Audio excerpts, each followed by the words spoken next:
Hello guys. After BTech ఈరోజు ఏంట్రా వీడు మళ్ళీ ఆఫ్టర్ బీటెక్ గ్రాడ్యుయేషన్ అని ఏదో పార్ట్ 2తో వచ్చాడా అని అనుకుంటున్నారా? లేదు లేదు. యాక్చువల్‌గా నేను ఎప్పటినుంచో చాలా ఎమోషనల్‌గా ఫీల్ అవుతున్న ఒక ఫీలింగ్‌ని మీతో షేర్ చేసుకుందామని వచ్చా.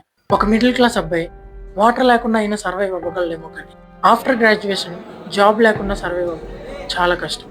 ఇన్‌ఫాక్ట్ ప్రతి ఒక్కరి లైఫ్‌లో ఏదో ఒక డ్రీమ్ ఉంటుంది. అలానే నా లైఫ్‌లో కూడా ఒక డ్రీమ్. అండ్ నా ఫ్యామిలీ సిట్యుయేషన్స్ వల్ల, ఫినాన్షియల్ ప్రాబ్లమ్స్ వల్ల నా డ్రీమ్స్‌లోనే మిగిలిపోతాయేమో అని చిన్న భయం. ఇన్‌ఫాక్ట్ నేను నా డ్రీమ్స్‌ని ఫుల్‌ఫిల్ చేసుకోవడానికి ట్రై చేసిన ఈ సొసైటీలో రిలేటివ్స్ నీకు అవసరమా అని, చుట్టూ ఉన్నవాళ్ళు నీ వల్ల అవుతుందారా అని ఏదోలా వెనక్కి లాగుతూనే ఉన్నారు. And this is not only my story.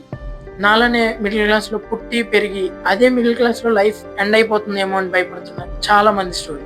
ఇంకా నేను నా డ్రీమ్స్‌ని ఫుల్‌ఫిల్ చేసుకోవటానికి ఏదోలా ఇంట్లో ఒప్పించుకొని హైదరాబాద్‌కి వచ్చా. అండ్ నా జర్నీ ఇక్కడ ఎలా స్టార్ట్ అవుతుంది అండ్ ఇది ఎక్కడ ఎండ్ అవుతుందో నాకు కూడా తెలియదు. బట్ డెఫినెట్లీ నేను అనుకున్నది మాత్రం అచీవ్ చేసే వరకు ఐ వోంట్ గివ్ అప్.